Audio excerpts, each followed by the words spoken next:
विधान परिषदेच्या निवडणुकीत भंडारा गोंदियाची माजी पालकमंत्री परिणय फुके यांनी 26 मतं घेत विजय मिळविला आहे। त्यांच्या विजयाचा जल्लोष भाजप पदाधिकाऱ्यांनी गोंदिया शहरातील जयस्तंभ चौक येथे केलेला आहे। गोंदिया शहरातील जयस्तंभ चौकात भाजपच्या पदाधिकाऱ्यांनी ढोल ताशांचा गजर आणि फटाक्यांची आतिषबाजी करत एकमेकांना पेढे भरवून परिणय फुके यांच्या विजयाचा जल्लोष केला आहे। तर गोंदिया जिल्ह्याचे माजी पालकमंत्री धर्मराव बाबा आत्राम यांनी गोंदिया जिल्ह्याच्या पालकमंत्रीपद सोडल्यानंतर आता परिणय फुके यांना गोंदिया जिल्ह्याचे पालकमंत्रीपद देण्यात यावे अशी मागणी ही भाजप कार्यकर्त्यांनी केलेली आहे।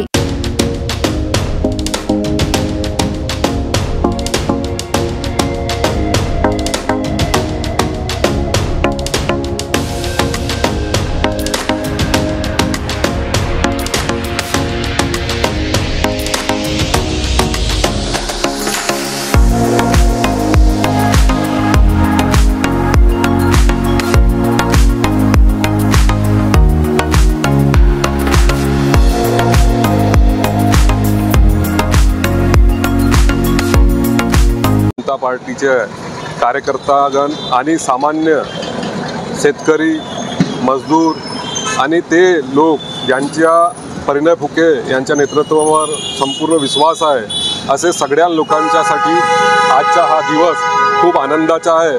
काऊन की या महाराष्ट्रामध्ये परिणयजी फुके यांना विधान परिषदवर त्यांची त्या काल महाराष्ट्राच्या आमचे नेते आदरणीय देवेंद्रजी फडणवीस यांच्या माध्यमातून आणि भारतीय जनता पार्टी यांच्या माध्यमातून त्यांच्या या पदावर ते आले आहेत। आणि सगळ्यांना माहीत आहे की हा संपूर्ण गोंदिया आणि भंडारा जिल्हा त्यांच्या कार्यामुळे आणि त्यांच्या व्यक्तित्वामुळे त्यांच्या नेतृत्वामुळे सगळ्यांच्या ओळखीचा आहे आणि ते सगळ्यांना आपुलकीने वागतात। आणि म्हणून या दोन्ही जिल्ह्यांच्या लोकांच्या आज खूप आनंदाचा दिवस आहे। जागोजागी लोकांनी फटाके, आतिषबाजी, ढोल सैनाई आणि मिठाईने या आनंद प्रसंगीचा मोठ्या प्रमाणावर उत्साह म्हणून आज त्योहार म्हणून या दोघेही जिल्ह्यामध्ये हा दिवस साजरा करून राहिले। आणि या सगळ्या लोकांची अशी आशा आहे की हे आमचे नेते आदरणीय परिणयदादा फुके साहेब हे